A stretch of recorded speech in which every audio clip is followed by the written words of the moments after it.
Back at it once again here on this Tuesday. Looks like we have 3 autographs, a 1 failure, and 1 eBay purchase. We're going to go ahead and check out here, very first thing out of any of these. So, some of you have come here from my the Facebook autograph groups that I run, or possibly know me on my own personal page and everything, but put up a post this week as a new kind of, what do you call it, one of the new banner photos that are across the top of the group page and on my own page, consisting of an autograph card in my collection from every year from 1957 all the way up through, I think it was 58 through 2017 is what it was. So a 60-year span there. 1 autograph card from every Topps base set in there because, you know, Topps has been around forever. So I figured, you know, let's go with that and we'll just put as long as I can in there. So I figured, you know what? I want to try to get 1 signed base card from every Topps baseball base release ever.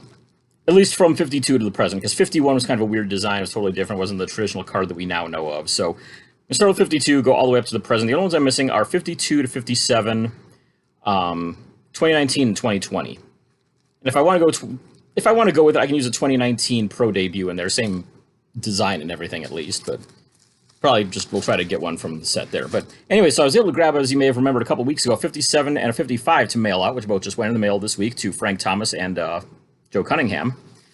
So I started looking around on eBay a little bit, and I was able to come across one and was able to get this to add to the collection. My first ever signed 1952 Topps card, and that is a Beckett slabbed Vern Law autograph.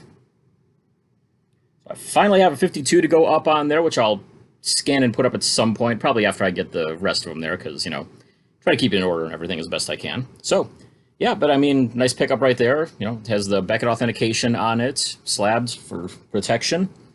And best of all, including shipping, it only cost me $10. I mean, it would cost me usually $10 just to get the card alone for something like that. Plus law charges $5.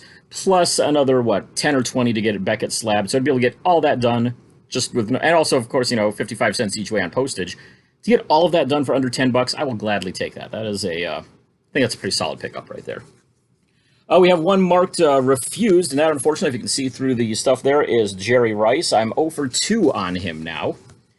Probably will try him again at some point. Just, you know, keep watching for when the window opens. Just quickly shove everything into the envelope and mail it off. But, yeah, not having good luck there with him. But hopefully the luck's about to turn in these 3 envelopes right here. Start with this first one, postmarked from Tampa, St. Petersburg, Florida. And it has the return address actually put on a label there. As you can see, that is going to be Mr. Billy DeMars.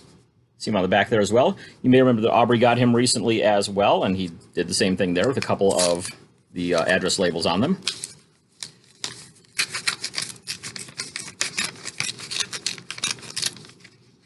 And yeah, we got sent back the card I sent, and also signed the index card as well. So there's the index card.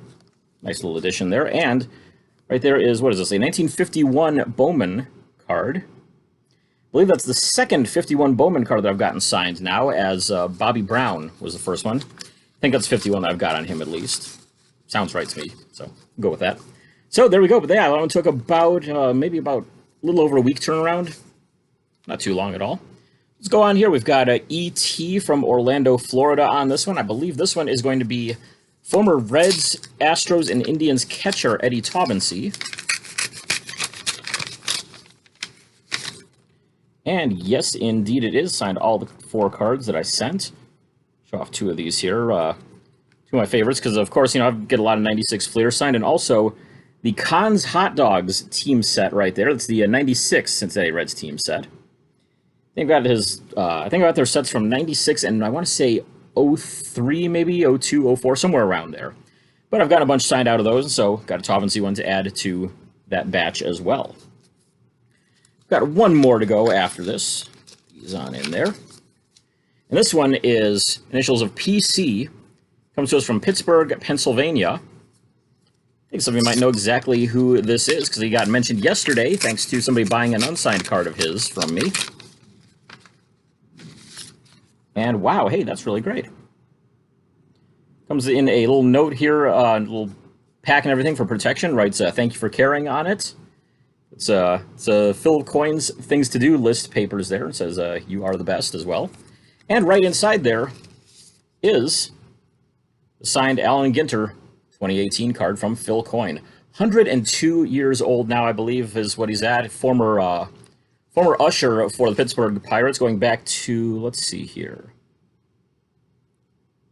back all the way to 1936. Aside from a couple years for taking off to go fight in World War II, Pittsburgh Pirates usher for that long. I mean, that means a lot of great baseball. I know it was said that he actually saw before he was an usher, just happened to be at the game where Babe Ruth hit his last 3 career homers, so 712, 713, and 714. This is a guy who has seen what? I mean, Pie Traynor, the Waner brothers. He mentioned those guys being his favorites early on. Who else? I mean, Roberto Clemente obviously is the big one that's been coming through there. Pre-steroids, Barry Bonds, Bobby Bonilla, and the years that the Pirates were always right up there fighting for the National League crown. Doug Drabick when he won his Cy Young Awards. All the way on up to like Andrew McCutchen in the last few years. I mean, and of course you go, I mean, I'm still leaving out, Willie Stargell. I'm leaving out, Doc Ellis. Who knows how many other players. Kind of makes me wonder if he was there for the Doc Ellis no-hitter or anything, but I would guess he probably was, because I think that was in Pittsburgh. But yeah, I mean, that means that that's a guy who's seen a lot of really great baseball. He said that Willie Mays was the best player he's ever seen out there. So, I mean, that's just naming Pirates players, not even naming any of the opposition at all. So you get to Mays there at least. Unfortunately, it also means he's seen a lot of really bad baseball, too, because the Pirates weren't exactly always among the greatest there. But still, I mean, you see baseball for that long, you're bound to see a lot of good stuff and a lot of bad stuff both. So, wow, really cool to get that one back. Very happy to add that one to the collection. So, once again, go and check out sportscardforum.com. A lot of great info on there. I mentioned the Facebook groups that I've run. Go and check those out, too, if you're on Facebook. The main group is called Baseball TTM Autographs. In that order, do not go to Baseball Autographs TTM. That's a different group. They were only started out because they got mad at our group, so screw those guys. I mean, we'll just leave it at that. But, so yeah, go and check that out. We've also got Ballpark Graphics for any in-person stuff and Baseball Autograph Traders. Those all fall under the umbrella of the Baseball Autograph Collectors Network. If you're on Facebook, go and check those out. Go and join them. If you're not on Facebook, I envy you. So, see you next time.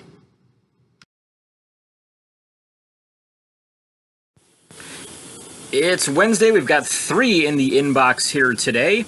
I only knew about 2 of them, so one's going to be a total surprise to me. We're going to leave that one for the last one.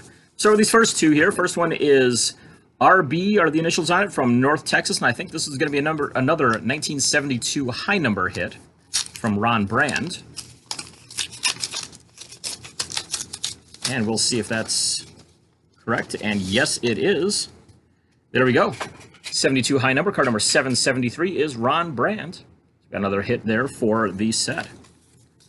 The 446, 447, something like that on this set right now. Next up, also in North Texas, initials are KM. This one, I believe, is going to be former Ranger Kevin Mensch. Only a 6-day turnaround on this one, if that's who it is. I'm pretty sure that's who it is, so. Yes, indeed. Kevin Mensch, always a very good signer. Kept one of the cards that I sent along, but I'm not going to complain about that at all. There we go. The other one, the 4th one I sent, was actually a duplicate of one that I already had before, so no loss there at all. And so the last one we've got here is the initials are OM, and it's coming from I don't know where, because it's going to have one of those machine stamps on it. Let's see here. Oh, I think this is going to be O.B. McDowell now that I think about it.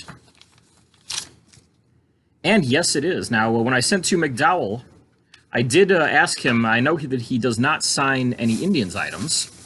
I asked him if there was any reason behind that, if if it had to do with, like his time there or anything like that. No response from him on that, unfortunately, but he did sign cards I sent. So, very happy to get those back. He actually used to live with the family of a guy that I played hockey with for a while in Wichita Falls back when he lived up in Alaska, and was playing a summer league, I think it was up there in Alaska. So the Alaska Gold Panners, something like that. But yeah, nice group of additions here to the collection today. And so, brings us actually closer to setting a new record for my single year TTMs. I think my previous record was 858. I'm getting close to that right now. I think I was about 828 the other day, so kind of inching my way closer to that.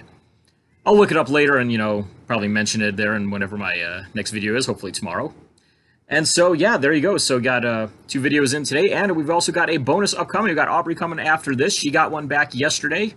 I didn't end up posting a video yesterday. Just got busy with other things. I'm still working on trying to sort that whole giant pile of those 70s and 80s cards I picked up. But the good thing is I'm finding a lot of TTM signers in here. So a lot of free TTM signers, I should say. I'm trying to sort them out alphabetically. I've got a pile for the free TTM signers, guys who either charge or don't sign at all, and a pile for the dead guys. So yeah, hopefully be able to find some guys that sign out of that. I mean, like I said, I've already got a good sized stack going here of those. So yeah, hopefully be able to send out a few of those here soon. So like I said, we've got Aubrey coming up. Here she is. Hello, I am coming to you on Tuesday. I think it's August 25th. I'm not quite sure. But anyway, I got something in the mail yesterday, but it was very late last night when I finally got the mail, and so I'm not opening it till today. Oh, it froze, but then it unfroze. And I've got a kiddo coming in. But anyway, this is from Pittsburgh, Pennsylvania. And hold on just a minute. And I opened it already. We're not going to do Smarty Ants right now. I opened it already, but I did not look inside of it. I just wanted to save you from the agonizing experience of watching me open. Oh, look. Oh, goodness. I got another note. Oh, my gosh. I got a long other note. Oh, it's from this guy. Oh, okay. And it says, it's from, what's his name? Phil Coyne. The usher or whatever. What's it called? Anyway, I'm sorry. I was just reading that. Okay, it says, thank you for caring, Aubrey. I have seen games go into 11 and 12th innings. I've never had to break up any fights as an usher. Let's see. I don't remember he didn't send back the note, and so I don't exactly know what he said, but it says the Waner brothels. Roberto Clement. The brothers. We're gonna say brothers. I think these are the people that he liked, and I will show Drew as well, so that maybe he can help me since he's better. So he said he usually listens on the radio. He'd prefer being at the game. I asked him what his favorite snack was at the stadium, and he said a hot dog. And he said he would enjoy going out for ice cream with you and your family. Stay safe and well. And he drew a little lucky thing on it. How wonderful is that? I love that. I have a certain love for the guys that work the baseball games anyway. They've always been super nice to me and my family, even when we go to the AAA game, the Air Hogs here in town. They're so wonderful and sweet and give the kids all sorts of attention and interaction and explain the game to them, and they're the best. They're seriously the best, and this made me super happy. So anyway, I hope you're well, and I will send you another message the next time I get something. Bye.